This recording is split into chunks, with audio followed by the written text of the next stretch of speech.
program. My name is Amy Perry, and I'm the Adult Services Specialist with Gwinnett County Public Library. We're very excited tonight to partner with the Georgia branch of the International Dyslexia Association to offer this program that's very informative and is very important. Tonight, you are in a webinar, therefore, you will be receiving the information, but you're allowed to ask questions and they will be addressed in the latter half of the program. You can put your questions in the chat box or in the Q&A box at the bottom of your screen. Now I'd like to welcome and introduce you to Renee Bernhardt, who is the president of the IDA Georgia branch. Thank you. Good evening, and thank you for joining us tonight. IDA Georgia is excited to partner with the Gwinnett County Public Library system to sponsor this presentation, and we're so glad you joined us. As a nonprofit organization, IDA Georgia is dedicated to helping individuals with dyslexia, a learning difference that affects up to 20% of the population, as well as their families and the communities that support them. Our goal is to provide essential evidence-based research information about assessment, diagnosis, resources, and appropriate educational interventions. We offer information and referral, community outreach events, professional education conferences, and teacher training opportunities to increase public awareness and remediation of dyslexia. Please visit our website where you'll find tons of great information. Go to ga.dyslexiaida, all one word, dyslexiaida.org. And when you check out our website, stop by the events page and you'll see a posting for our Dyslexia Dash, which is coming up. You can actually register right now and you can participate in our 5K virtually, or you can participate in person. And that's going to be in the next 2 weeks is our Dyslexia Dash. So we're excited. It's our #1 fundraising opportunity, and we're really excited to have as many people join us. You don't have to live in Georgia to join, but if you live in the Atlanta area, it's at Perimeter Mall, and we sure hope to see you there. Other outreach events from IDA branches across the country are also listed under our events page. So please, again, visit ga.dyslexiaida.org, where you're going to find just so much information. So I'm very excited to announce our presenter this evening and introduce her a little bit to you. She just has a wealth of knowledge. Jennings Miller is a former board member of IDA Georgia. She's credited for the initial implementation of our Dyslexia Dash. We wouldn't have it if it wasn't for Jennings, and it's been just a phenomenal success, and it's just so much fun. She's also the 2018 recipient of the IDA Georgia Outstanding Service Award. Ms. Miller is a fellow of the Orton-Gillingham Academy. She provides training to educators nationally on the Orton-Gillingham approach to reading, writing, and math. She has over 7,000 hours of experience in tutoring students in all abilities in reading and writing. And Jennings has worked at the Marcus Autism Center and the Skank School in Atlanta. She's worked as a literacy trainer for Reading is Essential for All People, otherwise known as REAP, which is a nonprofit that works to raise funds and provide training, mentorship, and practicum experiences for public school teachers. In 2021, Jennings authored the series Fat Sam and Friends, a decodable chapter book series to help inspire the love of story among resistant readers. And she's also offered the Alphabet King, an engaging story to teach the basic syllable types.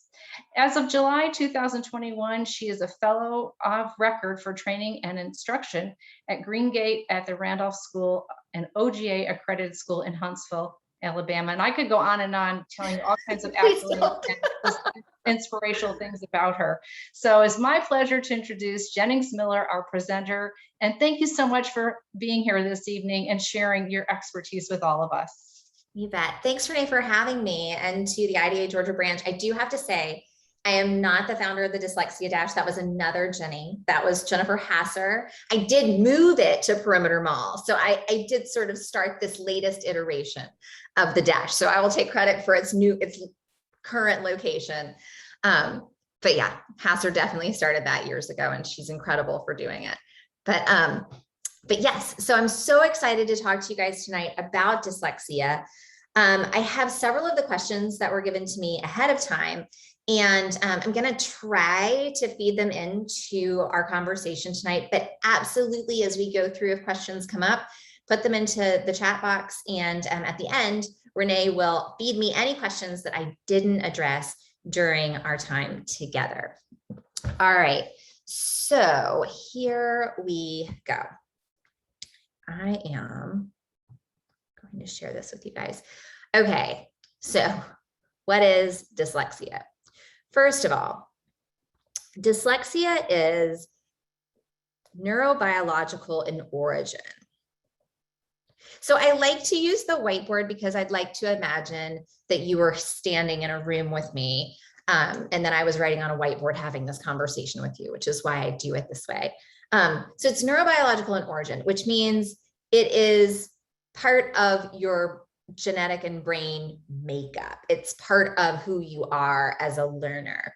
And what's interesting about it, and what's most important about it, is that it is an unexpected difficulty learning to read and spell.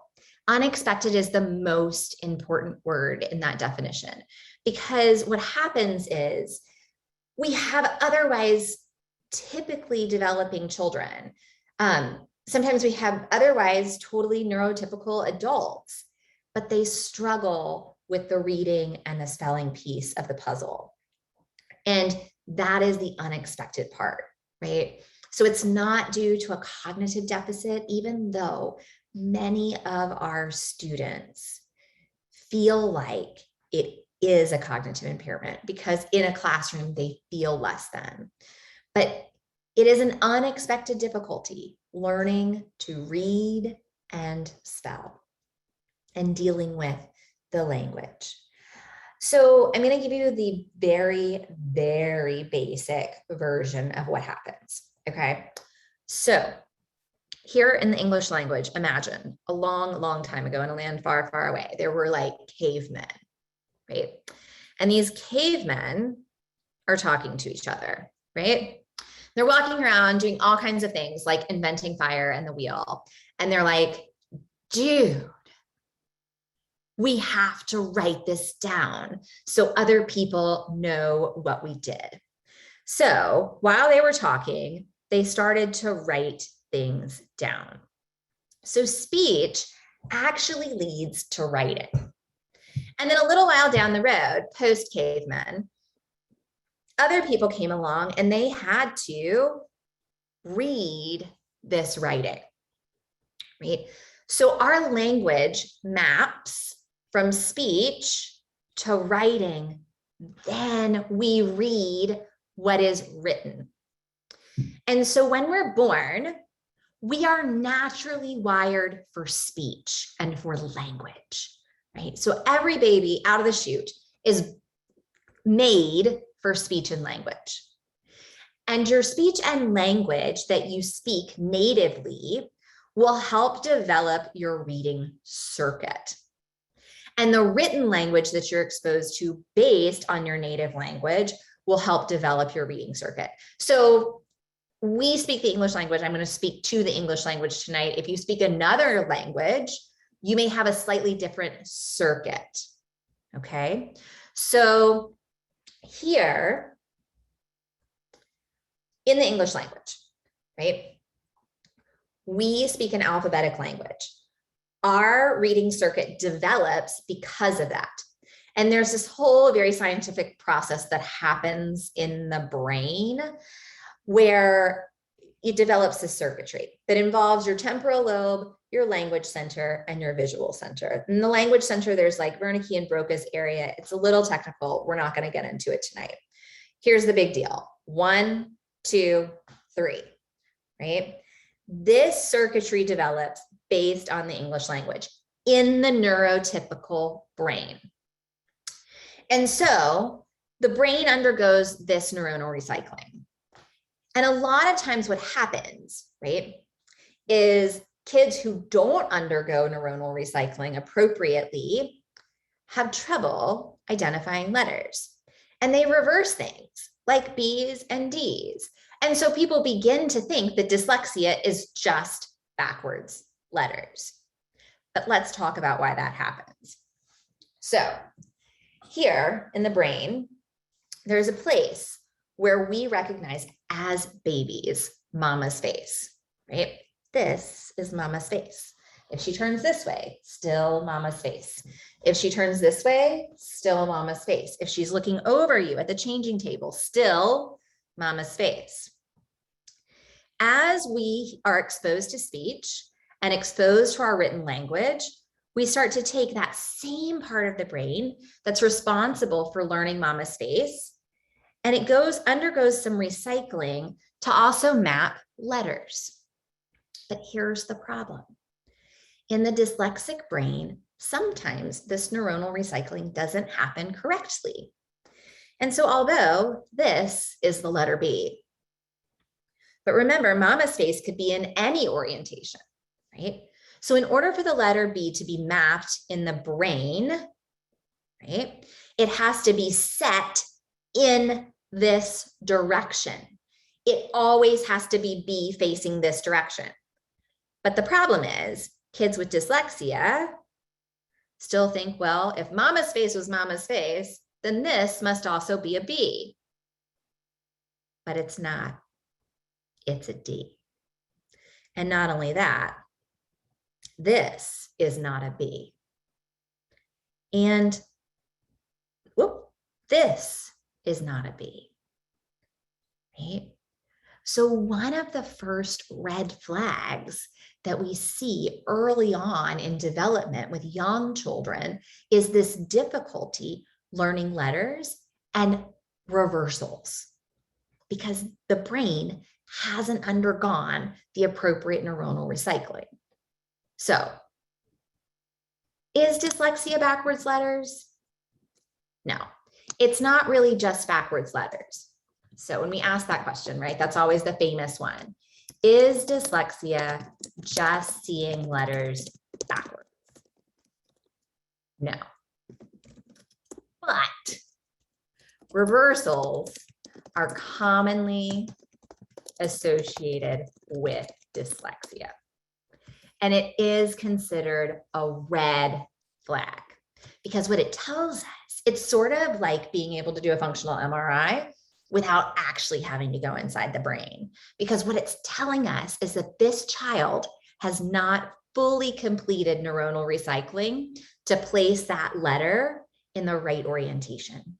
And that's why he's struggling with letter ID as it relates to reversals and transpositions and movement of letters, right? Like up, down, left, right, which changes the letter, but it doesn't change mama's face. Right? So is dyslexia just seeing letters backwards? No, but reversals are commonly associated with dyslexia, right? Other things that are real red flags for young children, right? That was a pretty famous question that was asked by lots of people. So when we think about young kids, I always tell people, to me, the way to conceptualize that early dyslexic profile is to think about it this way. So remember the cavemen, right? Speech maps to writing, maps to reading. But what happens is, in order for that mapping to occur, you have to be able to see and hear pattern, right? And our kids, our young kids with dyslexia, have trouble seeing pattern, and sometimes they have trouble hearing pattern. So some examples of hearing pattern that would also be red flags for a child with dyslexia would be difficulty understanding rhyme, right?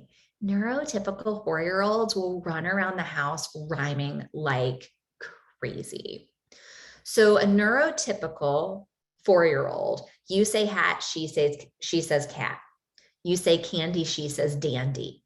You say me, she says we, right? And rhyme is just easy. because she is able to hear auditory patterns in language. Our kids with dyslexia, you say hat and they say hot, right?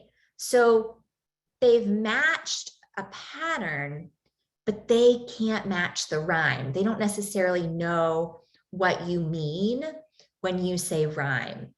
And I could even say something like hat, pat, sat. And they might say chair, right?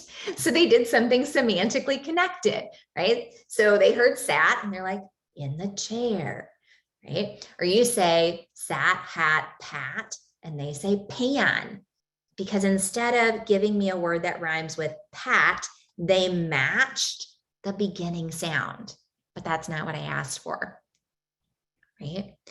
Kids who struggle with rhyme have that red flag, that sign that they're not hearing pattern. Kids who struggle with sound ID or sound segmentation or sound matching, right? So I say, give me some words that start with t, right? And they just look at you and maybe they say gorilla, right? Or maybe they say pot, right? And they're just trying to match something, but they don't know how to give you a word that starts with that same sound. I could say a word like cat and say, what's the first sound in cat? And they might not be able to pull the sounds apart. They might say cat, right? So these kinds of activities are the kinds of things that we see in very young children who struggle, right? They struggle to hear pattern. And that's why those phonemic and phonological awareness activities that you sometimes hear about in schools are such a big deal, because they're a way for us to constantly be monitoring kids who are having trouble with these kinds of skill sets. Other things that happen sort of later on is they struggle to map sound symbol combinations, sound symbol relationships, because they don't see the pattern, right? So we say p, right? And we say, this is the word pat. This is p, at. But they don't see those relationships on how the letters, these shapes, map onto the sounds. I love this quote from To Kill a Mockingbird, where Nell Harper Lee is describing Scout's post first interaction with Miss Caroline. And Miss Caroline is the teacher in the school, and she is beside herself because Scout has come to school as a first year, a young wee little thing in the middle of no man's land, Alabama, and she knows how to read. And she got in trouble, like Scout got in trouble by the teacher because she knew how to read. And Nell Harper Lee describes Scout's feelings about this when she gets home, and Scout says, I don't remember not knowing how to read. I don't remember when the letters above Daddy's finger turned into words, right?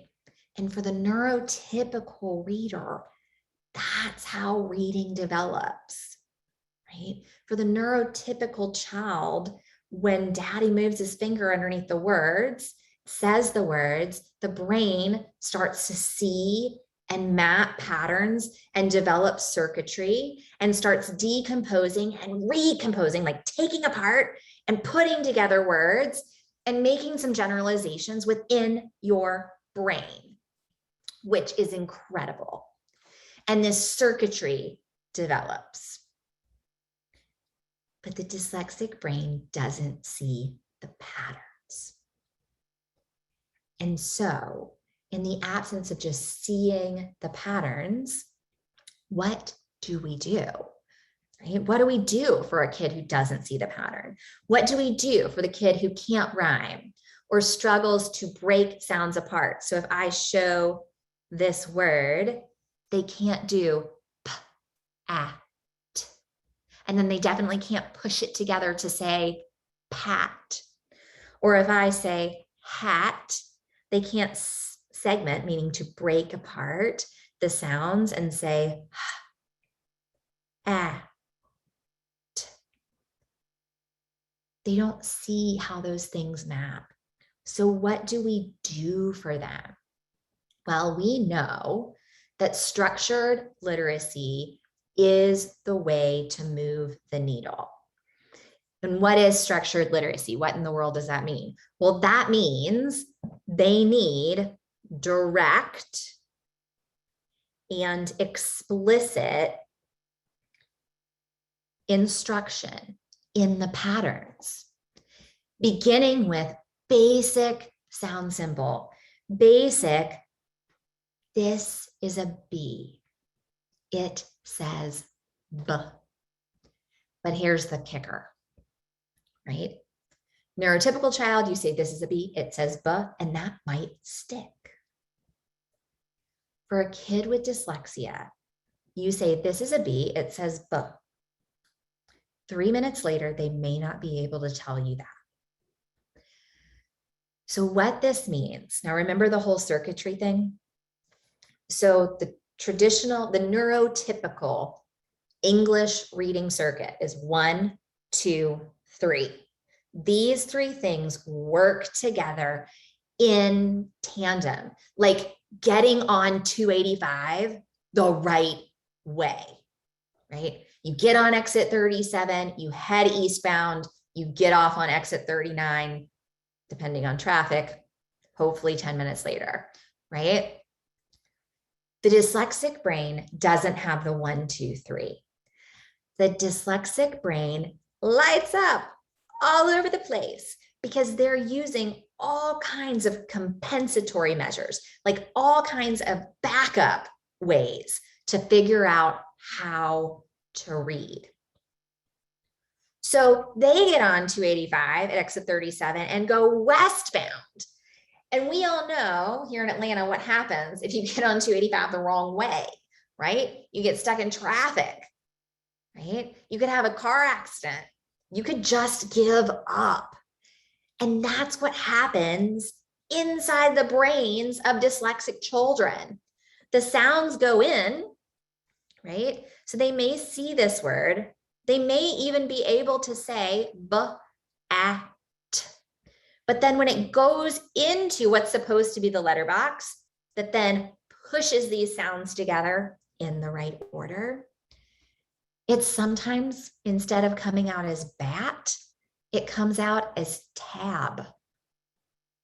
Or it just keeps coming out as at, and never as bat, right? That's like a stalled car on 285, like you ran out of gas because you got on the wrong direction. All of these things happen when it takes this circuitous course in your brain, right? If you go the wrong direction, if too much is happening inside your brain, there is a chance that this word doesn't come out as bat. And that's just on the single word level. So that's what's happening in the brains of our dyslexic readers, right? All of these parts of the brain are lighting up. Here's what we know. Here's the good news. So remember, 1, 2, 3, right? There's a fourth part. This part of your brain right here is what lights up when we do multisensory instruction. Okay, so remember 1, 2, 3. This fourth part is connected to 1, it's connected to 2, it's connected to 3. It's like the missing puzzle piece. So if we can give kids direct instruction, meaning we are very clear and transparent about what we're teaching, and we are super explicit. And then, so not just this is a B, it says B, but then we layer on multi-sensory multisensory rehearsal. And we give kids lots of multisensory rehearsal.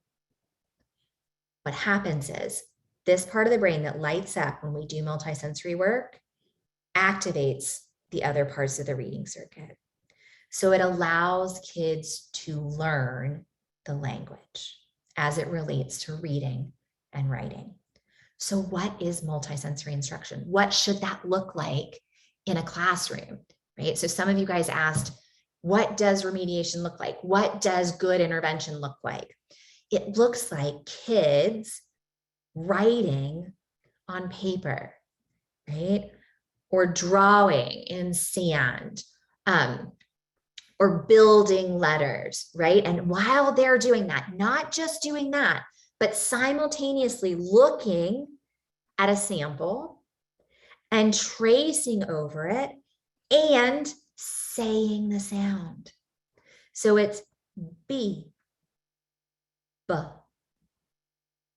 They trace it, they say it, they look at it, and because they're saying it, they hear it. You have to do all of those things at the same time. That's what multisensory instruction is. It means I'm doing something with my hand while I'm looking at it, and I'm creating an auditory input. So if I do B, B, you guys can't see my hand moving, but I've got an iPad down here and that's what I'm writing on. So it's B, B, right? I write the letter, I look at the letter, I say the name and the sound. Eventually, I might just say the sound, right? Whenever we instruct new patterns or new rules, we always instruct it directly, explicitly, and we give kids lots of opportunities for multisensory instruction and multisensory rehearsal. So when we look at words like duck or back or sick, the neurotypical brain, when they encounter these words, they start to see and hear pattern. The neurotypical brain starts to see, oh, that CK thing, it only happens at the ends of words. It happens after I hear those short vowel sounds, and it happens right next to a short vowel. But kids with a dyslexic profile don't see that, and they have to be told that pattern. They have to be directly taught what a short vowel is, right? That U says, ah. And when there's a k sound right after it, at the end of a short word, it's spelled CK. And then they get lots and lots of practice tracing, saying the rule after a short vowel at the end of a short word. Use CK. Hooray! Right? And we might tag on story. We might do lots of things, but the most important part is that children should be not just talking about sound, not just looking at sound, but also physically writing and interacting with sounds and words. So, multisensory instruction. What is good instruction, right? It's definitely direct and explicit. Great news. About 86% of the English language is rule governed. That's a huge percentage. But what that means is that for a teacher to be direct and explicit, the teacher must know the rules of the language. And that's kind of the kicker. And that's where organizations like IDA Georgia come into play for advocacy and to provide scholarship and those kinds of things for teachers to get trained in structured literacy. Because if the teacher doesn't know the rules of the language, she can't teach it directly and explicitly. And then they must engage in multi-sensory rehearsal. And it's gotta be a lot of rehearsal. our kids with dyslexia often have weak processing speed. So weak processing speed. So not only do they struggle with hearing pattern and seeing pattern, processing speed is like your hardware, okay? It's like your hardware that you're born with. So some kids are born with the MacBook Pro, right? You open that computer up and it essentially sets up itself and finds the internet, right? Some kids, many of our kids with dyslexia are born with the Gateway computer from 1996 that came in the CalPrint box, right? You open it up, you have to hook it up to the modem, it goes into dial-up and you get the spinning wheel of death, but you eventually get on the internet, right? These are the kids who come up to the teacher's desk and they're like, I need a pencil, right? They struggle with word finding. They struggle with retrieval. Mad minutes, like math mad minutes, timed reading is nightmarish. They just don't move quickly, right? These kids have weak processing speed. They are not dumb. They are not unintelligent. Their brains just move at a slower pace.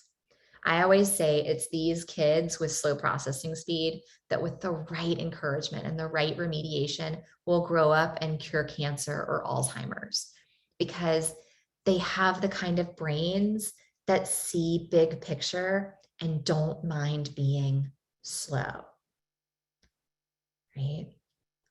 But our American education system is not built for these kids. So if we have a kid with weak processing speed, that's their hardware. We for real cannot do anything about their hardware. The only thing we can do is provide them with lots and lots of rehearsal and increased wait time. But here's the problem. Remember my 285 analogy?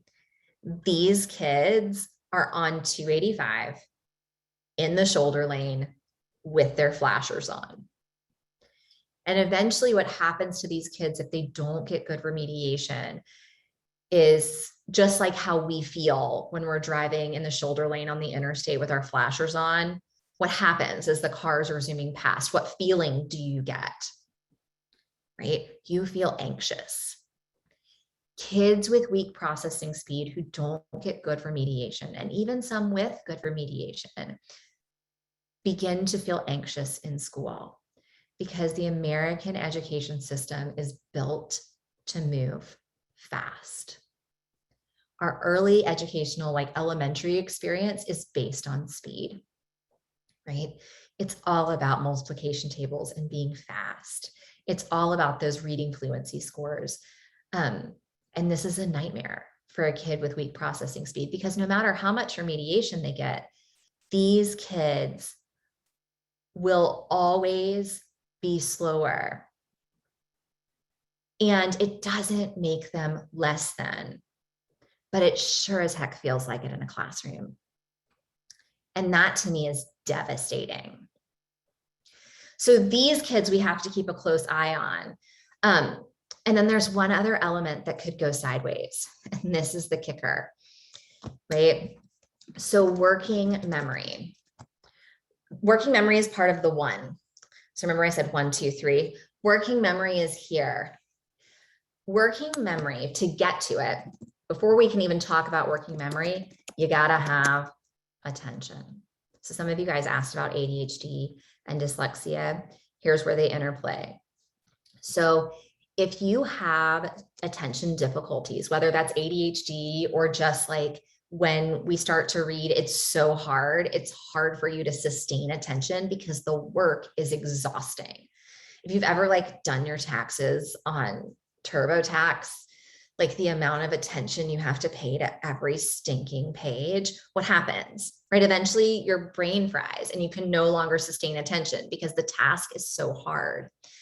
That's what it feels like for kids with decoding deficits, like difficulty reading, when school is all about reading, right? So attention can be a problem. But then there's also, so after we get through attention, if attention's working, awesome. Then we have this dude called executive function. Executive function is like the CEO of your brain. He is organization station. He is in charge of retrieval. He is in charge of organizing the filing system in your brain and calling it forth when you need it, right? Executive function is the dude that cues working memory. Working memory isn't like short-term memory. Short-term memory is mama says, get your shoes, get your book bag, get in the car, right? Kid says, shoes, book bag, car. Right? That's short-term memory. That's like parroting, right? Working memory is kid actually has to do the work of getting the shoes, get the book bag, and get in the car, right? And we all know what happens with our kids with poor executive function and poor working memory. They go to get their shoes, they see their pet fish bread, they wish that they had fed him, they're tapping on the glass, saying goodbye to bread, I'll miss you all day. And it's 10 minutes later and mom's like, where are your shoes? Where is your book bag? We're all in the car and ready to go, right? They couldn't do the work because executive function fell asleep and forgot what they were supposed to be doing. Organization station failed, right? Working memory also has capacity issues. So even if attention is okay, even if executive function is doing the very best job he can, working memory has a capacity, right? I was one of those humans that came out of the chute, like born with a giant working memory, like one of those cereal bowl style, like cartoon cereal bowls for working memory. You could pour as much information in and guess what's going to happen? It's going to stick, right? Problem is, many of our kids with dyslexia are born with the Martinelli apple juice bottle, like that teeny tiny apple shaped bottle that has the tiny little opening in the top, right? And so when we think about school, you can only pour in just a little bit of new content, and then kids need lots of rehearsal in order to file it correctly and move it into the right system in the brain for retrieval later. The problem is, the American academic system, we take content and we just keep pouring. Like, we can't stop pouring new content into kids' brains. And because of that, our kids who have a small capacity for working memory, they really struggle to retrieve information, right? These are the kids who knew their 3 times tables when they left the house that morning, and then they get to school and they don't know them anymore. It's the kid who knew how to spell the word was, and then 3 weeks later, it's gone. Like, it was never even there. They look at you like you had 3 heads. Like, what do you mean the word was? W-U-S. Like, not W-U-S, right? The other piece that I'd like to tell everybody about this little trio of folks inside your brain, executive function is really not even on board until about age 8. This is a problem because we are asking very young children in K1-2 to juggle multiple steps of information without providing them enough rehearsal. And when we look at the child with dyslexia, many of our kids are delayed in the domain of executive function, and theirs isn't even on the table until age 10. Executive function continues to develop, especially in males, until about age 25, right?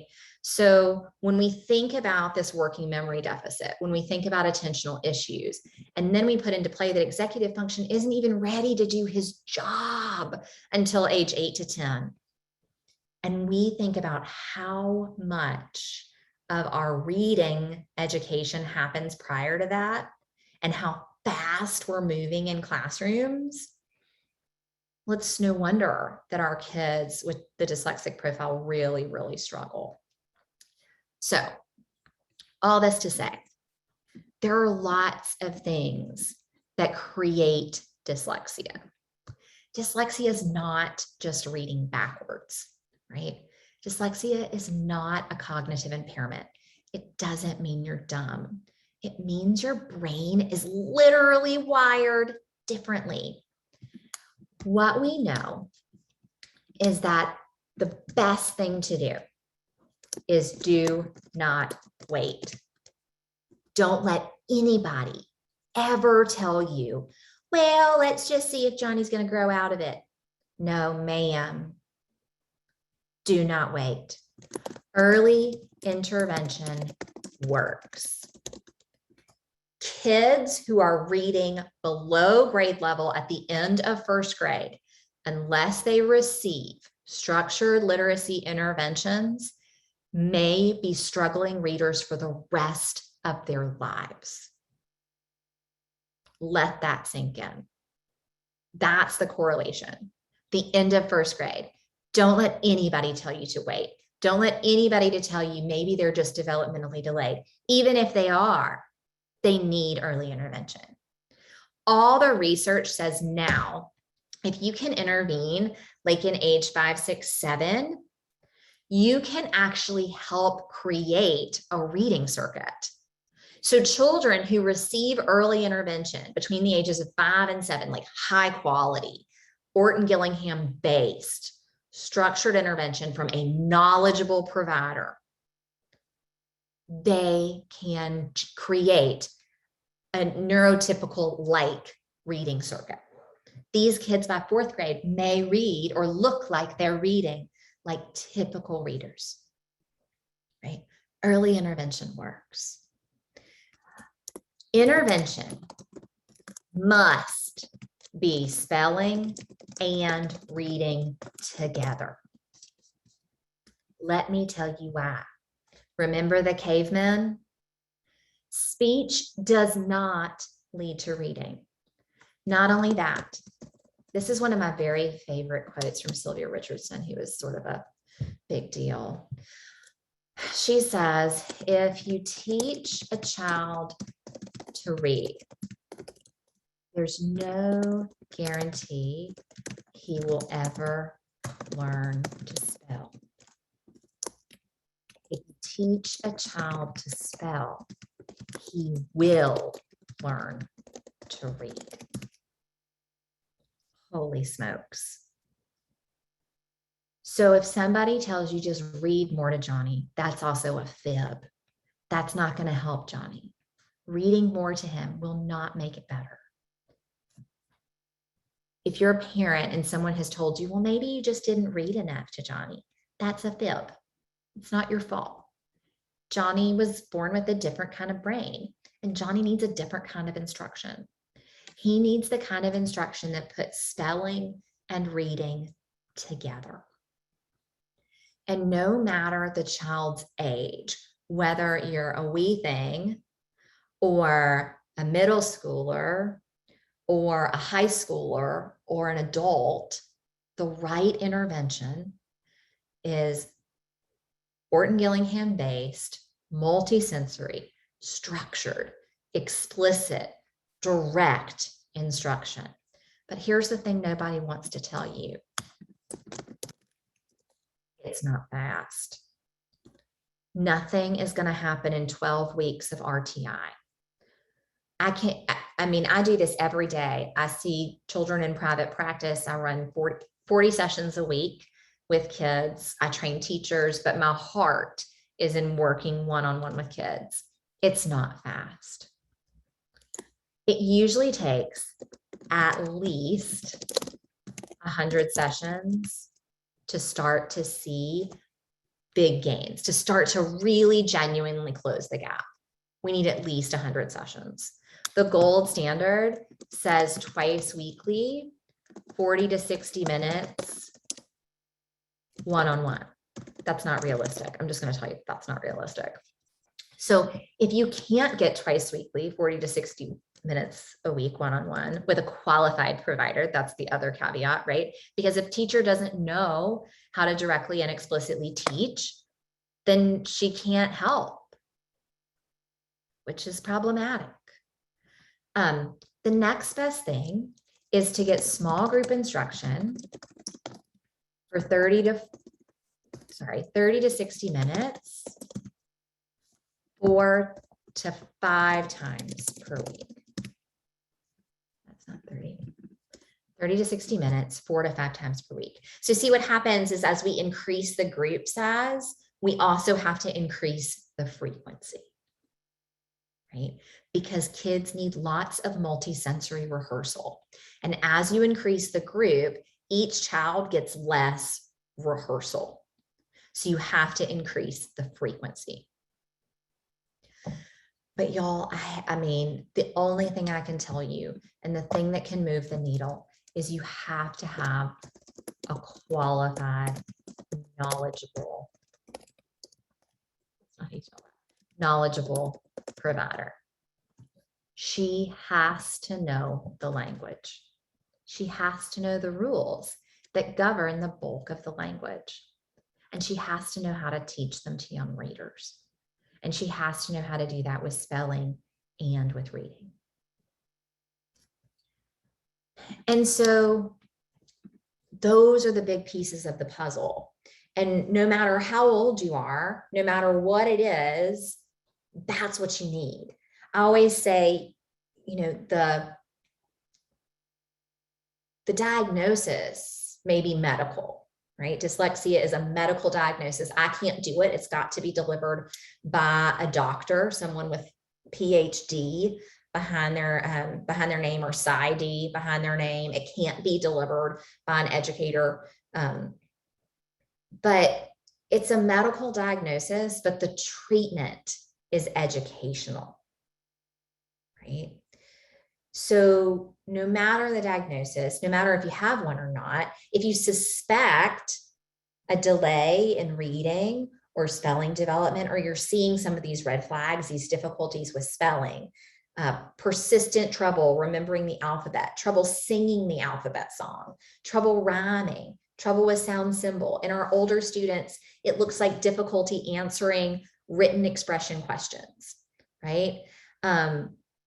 Persistent trouble with irregular past tense, right? So I goed to grandma's house instead of I went to grandma's house.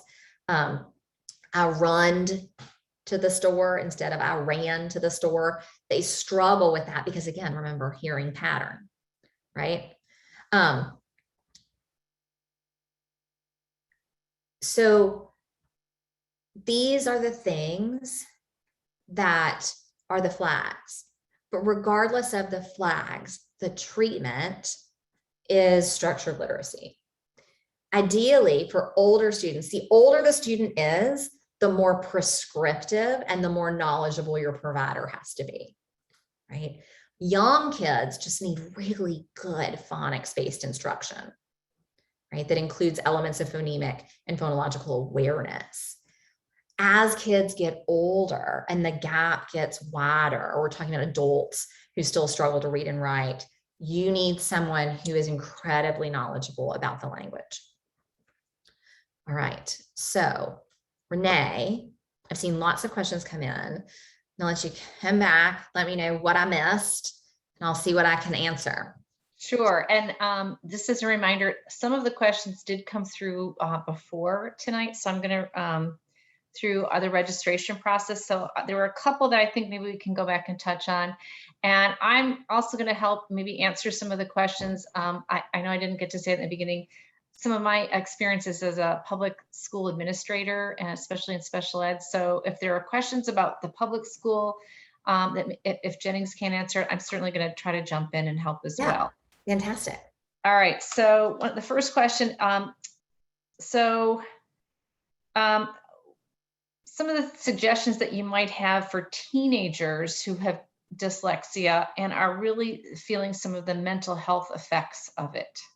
Yeah, I think what's super important is to remind kids that they do not have a cognitive impairment, that they are incredibly intelligent and gifted. And I think one of the very best things that we can do, and what I often try to do with my older clients, is really find the ways in which they shine, really start to bring out the things that they're talented in. One of my older students was at a small private school that didn't have sports. And he was actually an incredible athlete. And so whenever we transferred him into a high school, we were really looking for a high school that had a strong athletic program.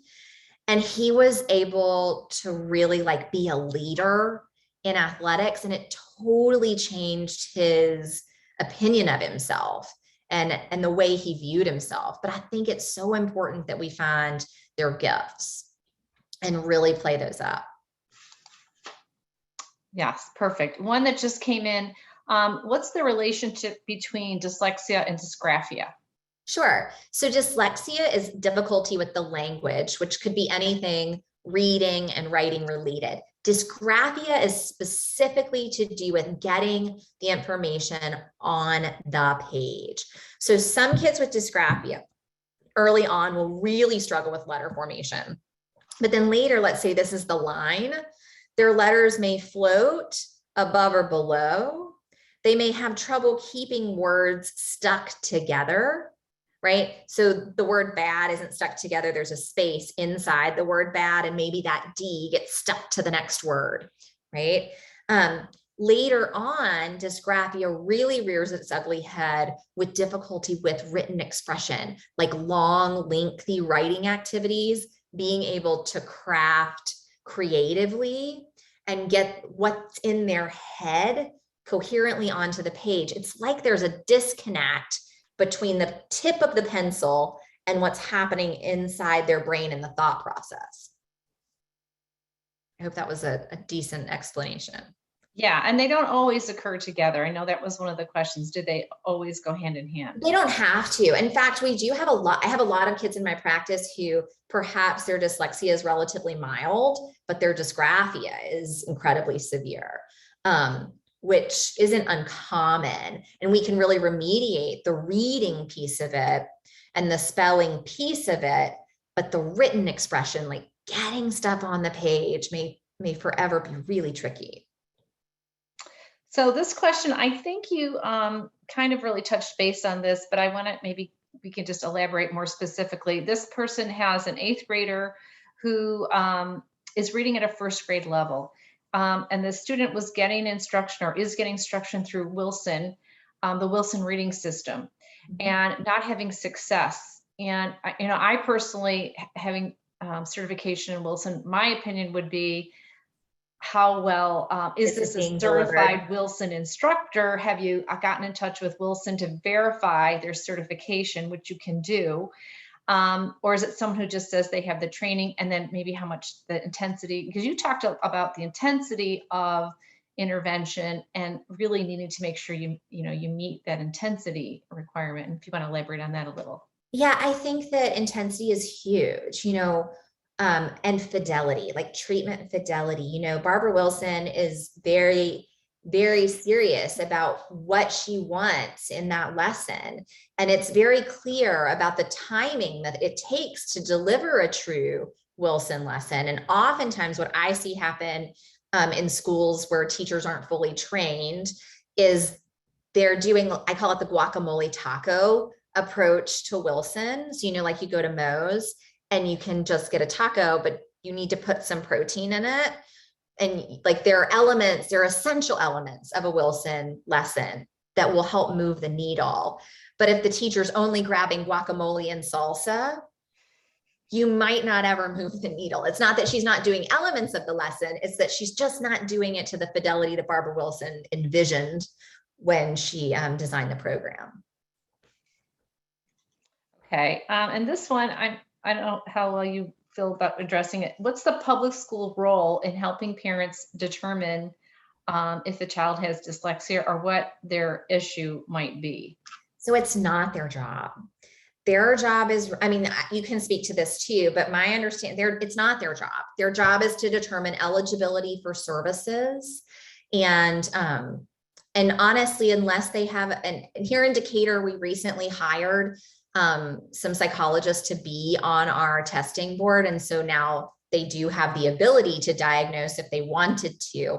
But oftentimes testing is designed from a federal bird's eye view to determine if Renee qualifies for services under federal law. It's not to diagnose Renee, and it's not to give you a full profile of who Renee even is as a human.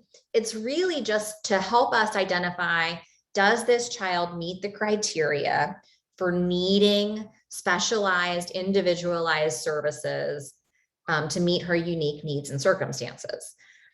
And unfortunately, that's not the same as really helping you peel back the layers of the onion that may be your child.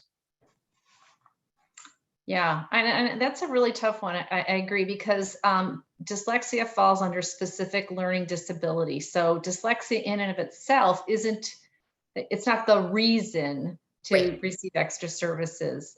And then sometimes, public schools, there's really a limit to the type of instruction that they're able to deliver based on a lot of different factors. And not that they don't want to, but that one-on-one. Yeah. I mean, teachers want to do best by your kids, but it is really, really hard. And if I always say to my families that I work with privately, I always say, listen, here's the deal. If you start working with me and you don't have an IEP yet, you might not ever get one, because I'm going to move your kid. And the way you get an IEP, unfortunately, in the Americanized education system, we are a failure-based system. Yep. And that's not like Cherokee County. That's not DeKalb County. That's not the state of Georgia. That is America. We are a failure-based system, which means you get services if you're failing. Which is heartbreaking, because then it's like, well, what do I do? Do I not get my kids services so that they'll fail enough to get services through the school district? But then, like Renee said, there's no guarantee that once you get the services that you have teachers in the building. They may own the Wilson box, but it doesn't mean they've been trained to deliver it or to know what the rules of the language are. Yeah, and that's really one of the biggest missions of IDA. We're really trying to help teachers get the training. I personally, as an educator, paid a lot of money to get a master's in literacy and never even heard the word dyslexia, which I was like, how is that even possible? And sure enough, my first class of students in high school were dyslexic, and I didn't know how to help them.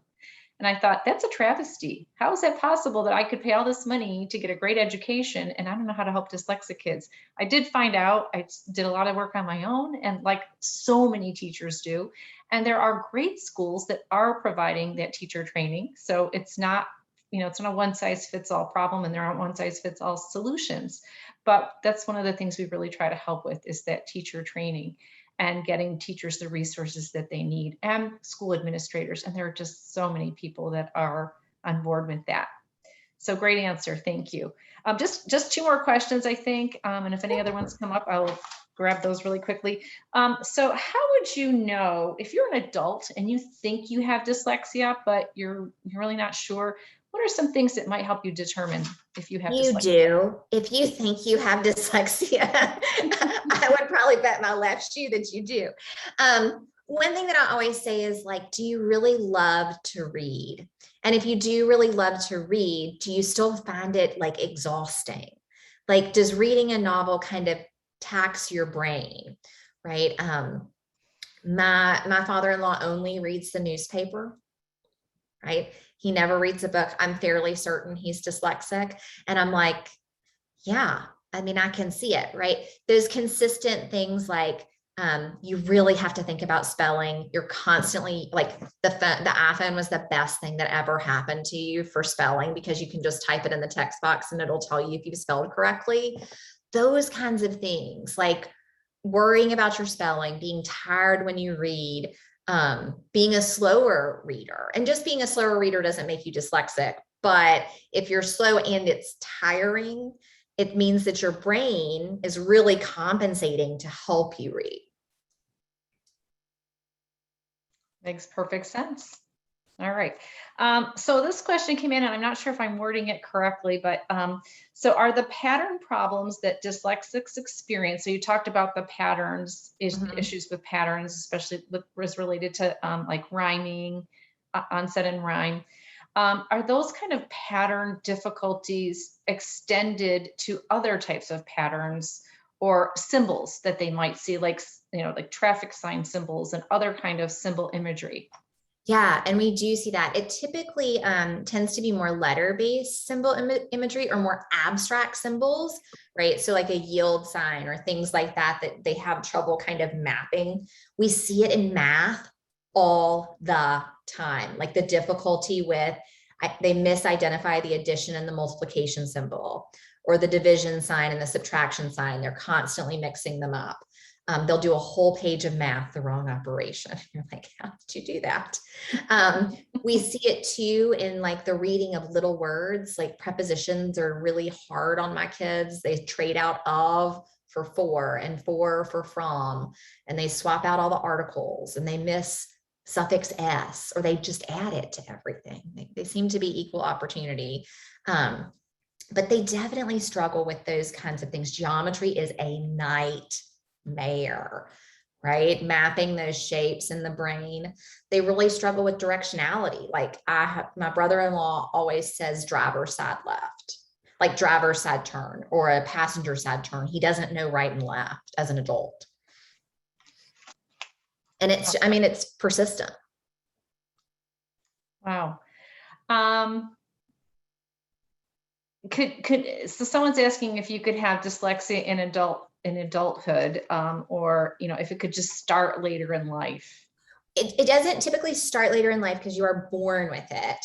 The one thing we do see is, sometimes we associate some of those issues. If you have a stroke or like an ischemic event, we can see disruptions to a reading circuit, or any kind of traumatic brain injury could cause disruption to the reading circuit, just like it could cause disruption to your language center, right? Like aphasia or things like that can cause disruption to anything in the brain.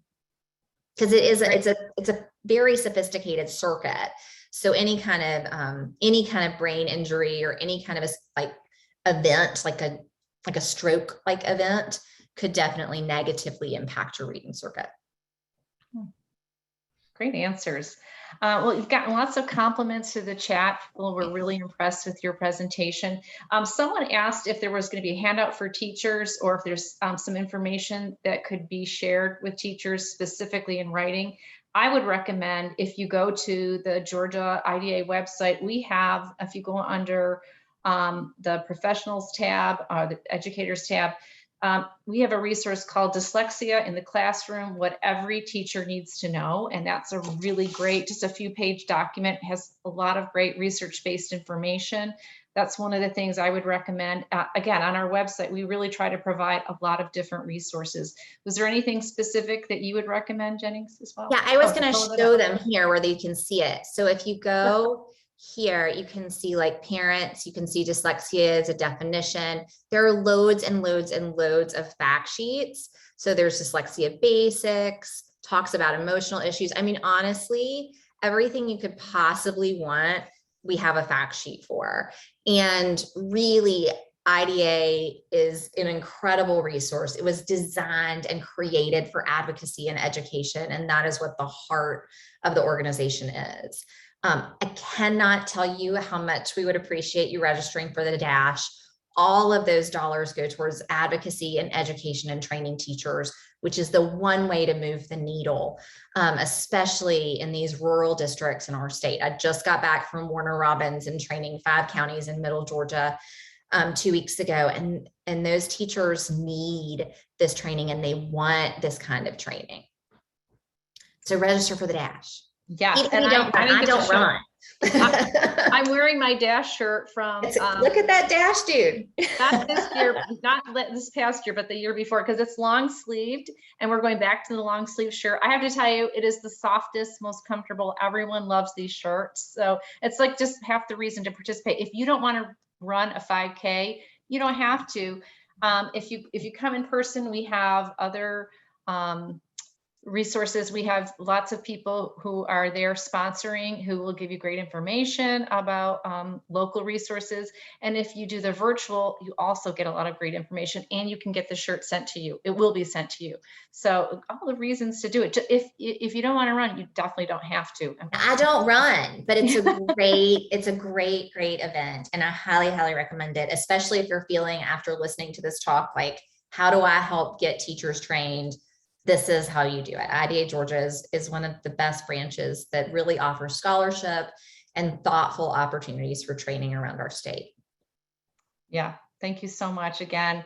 We really appreciate everyone who joined us this evening. As a reminder, you will receive an email within 24 hours with the information in regards to receiving your certificate of attendance for participating this evening. So if it doesn't come directly to the email that you provided when you registered, check your junk mailbox, because once in a while they sneak into there and they shouldn't be in there, but it's always a good idea to check that.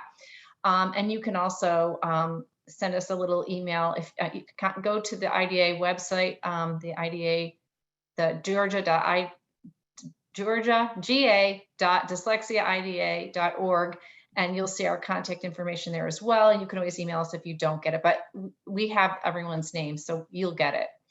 We've done this a few times. I think we've got all the bugs ironed out, and it shouldn't be a problem.